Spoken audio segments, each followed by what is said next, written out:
Good morning, children. This is Seema Prabhakaran. We'll continue with our history lesson Architecture as Power. In our previous videos, we talked about architecture of public use monuments, that is, mosque, temples, gardens, baulis, bazaars, and tanks. Today, we'll take the next topic architecture of private use monuments. First, we'll begin with forts. Forts in India were built by both Hindu and Muslim rulers. Most of the Indian forts were built as a defense mechanism to keep the enemy away.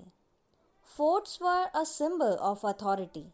Thus, they were a measure of the monarch's strength. The forts had massive walls made from a variety of material like red sandstone, yellow sandstone, granite, and rubble. They were usually located on hilltops, which gave them a strategic advantage when attacked. The Muslim rulers also established several towns and cities. Some of the notable forts of Delhi are the Red Fort, Purana Killa, and the Tughlakabad Fort. Some other notable forts are the Gwalior Fort and the Junagadh Fort. The Red Fort, which is also known as Lal Killa, is at Delhi and it was built by Shah Jahan on the banks of river Yamuna. It is one of the massive forts in India.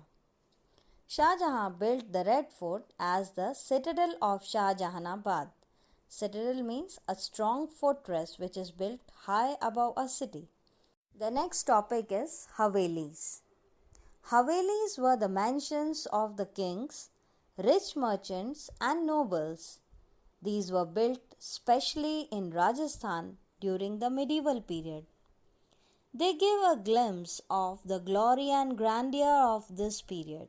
These massive Havelis had big courtyards and elaborate balconies. Intricate carvings and paintings adorned the walls. These Havelis showcase Rajput architecture and show how different it was from Mughal architecture. These Havelis keep alive the vibrant culture and traditions of Rajasthan. Next topic is the tomb. Tombs were built with a desire to remember the great emperors. Some of the famous tombs are the tomb of Sher Shah Suri, Akbar's tomb at Sikandra, and the Taj Mahal. Sher Shah's mausoleum was built in Sasaram in Bihar in the center of a large pond. Humayun's tomb was built by Hamida Banu Begum in Delhi. It is the first garden tomb on the Indian subcontinent. It is constructed in the center of Chahar Bagh. The garden, divided in four main parts by a shallow water channel, is created to resemble the paradise garden described in the Quran. Let's talk about the engineering skills, construction styles, and building materials. The Muslim architecture had grandeur and spaciousness. The buildings were decorated with scrolls of flowers and verses of the Quran. No human or animal figures were used because it is against the Islamic belief. Geometrical or floral designs were interspersed, means they were shown in between in some intervals with calligraphy and inlaid work.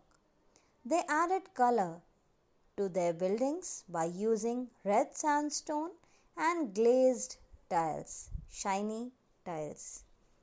Use of pure white marble, inlay work of gold, silver, and precious metals, cut and polished stones, gardens around tombs, minarets in the mosque, and palace halls were some of the chief features of architecture during the Mughals.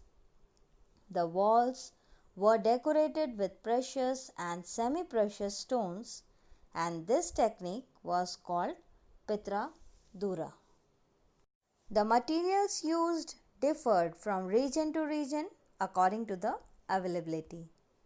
Stone was widely used because of its durability. The cementing material used was mortar.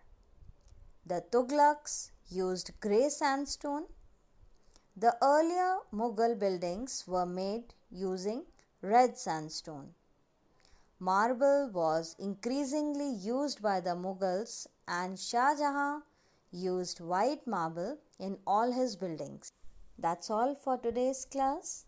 Thank you and have a nice day. Stay home, stay safe.